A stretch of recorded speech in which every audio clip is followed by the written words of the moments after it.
मन चंगा तो कठौती में गंगा। अगर आपका मन प्रसन्न है तो फिर कठौती में भी गंगा स्नान का फल प्राप्त होता है। ये दोहा महाकवि और परम भक्त संत रैदास जी ने कहा है और ये बिल्कुल सत्य भी है। गीता में भगवान श्री कृष्ण ने अर्जुन से स्पष्ट कहा है, हे अर्जुन, मनुष्य का जीता हुआ मन ही उसका सबसे बड़ा मित्र है और जिसका मन वश में नहीं है उसका मन ही उसका सबसे बड़ा शत्रु। तो सबसे पहले आप अपने मित्र और शत्रु को पहचानिए। क्या आपका मन जीता हुआ है? अगर ऐसा है तो वही आपका सबसे अच्छा मित्र है, और अगर आपका मन आपके वश में नहीं है तो फिर शत्रुओं को बाहर मत ढूंढो। आपका मन ही सबसे बड़ा दुश्मन है। योग में इस मन को वश में करने की ही विधियां बताई हैं। महर्षि पतंजलि ने चित्त वृत्तियों के निरोध को ही योग बताया है, परंतु योग साधना इतनी सहज और सरल कभी नहीं रही, क्योंकि चित्त इतना चंचल है और उसकी वृत्तियों का विस्तारक क्षेत्र इतना बड़ा है कि उस पर काबू पाना असंभव सा प्रतीत होता है। स्वयं अर्जुन जैसे महान एकाग्रचित्त व्यक्ति भी, जिसको निशाना साधते समय केवल चिड़िया की आंख ही दिखाई देती हो, ऐसे धनुर्धारी अर्जुन ने भी मन को वश में करना अत्यंत कठिन बताया। और भगवान श्री कृष्ण भी इसी प्रकार कहते हैं। ब्रह्मर्षि श्री देवरा बाबा का कहना है कि हजारों वर्षों तक वनों में सूखे पत्ते और कंदमूल फल खाने वाले ऋषि मुनि भी इस वन को वश में नहीं कर पाए, तो भला दूध मलाई और स्वादिष्ट पकवान खाने वाले साधारण मनुष्य की तो बात ही क्या। ऐसे साधारण मनुष्य जो हमेशा धन दौलत में ही लिप्त हैं, भला वे मन को वश में कैसे कर पाएंगे। जिनको अपने परिवार की इतनी चिंता है कि सोते जागते उठते बैठते उन्हें सदा उन्हीं का ध्यान रहता है, भला ऐसे पुरुष मन को कैसे स्थिर कर पाएंगे। ये एक बहुत बड़ा प्रश्न है और पुराणों में भी बड़े बड़े ऋषि मुनियों के चित्त विचलित होने की कई कथाएं उपलब्ध हैं। तो फिर क्या आम आदमी इसको वश में नहीं कर पाएगा?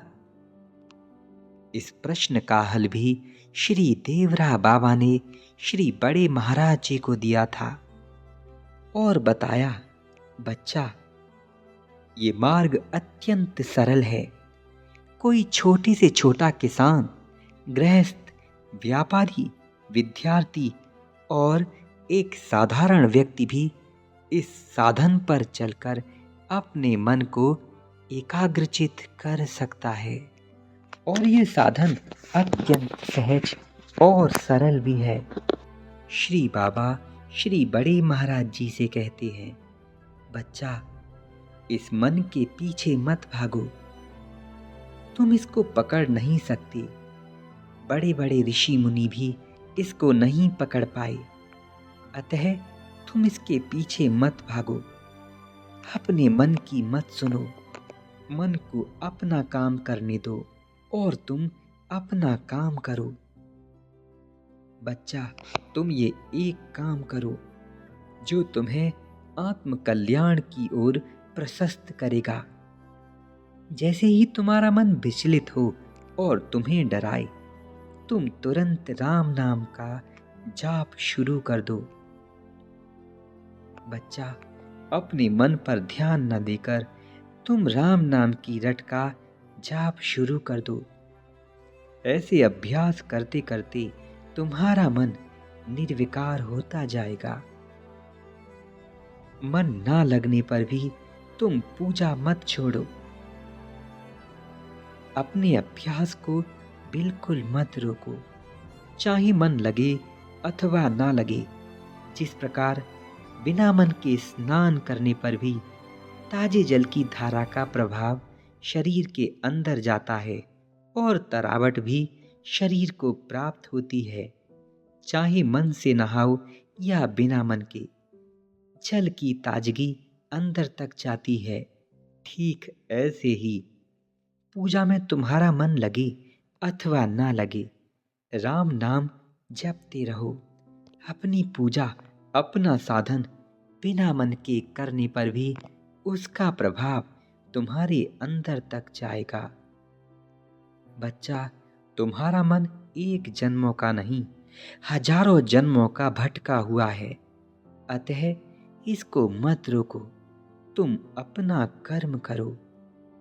बच्चा, ऐसे तुम्हारा भटका मन भगवताकार होता जाएगा और तुम अपने सहज स्वरूप अर्थात आनंद को प्राप्त कर लोगे। घबराओ नहीं बच्चा, मैं आशीर्वाद करता हूँ।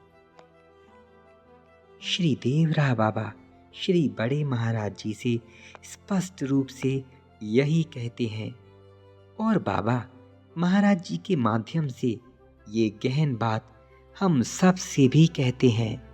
अतः आप सभी को भी निरंतर लगभग 1000 बार अवश्य राम नाम का जाप करना चाहिए। ऐसा अभ्यास आपके मन को स्थिर कर देगा। जय श्री राम। वीडियो अच्छा लगा हो तो इसे लाइक करना, चैनल को सब्सक्राइब कर लेना।